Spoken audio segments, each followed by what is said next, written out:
to fix Shazam not working on Android phone. Hello guys, in today's video I'm gonna show you how to fix Shazam not working on Android phone. First open settings and then scroll down until you find here apps again, and here just type Shazam and then click on it. Now click force stop and then click storage, and now clear data and click OK. And if that doesn't fix your problem, click Play Store and then type here Shazam and then click on it.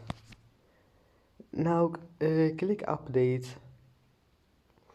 and now your problem must be fixed.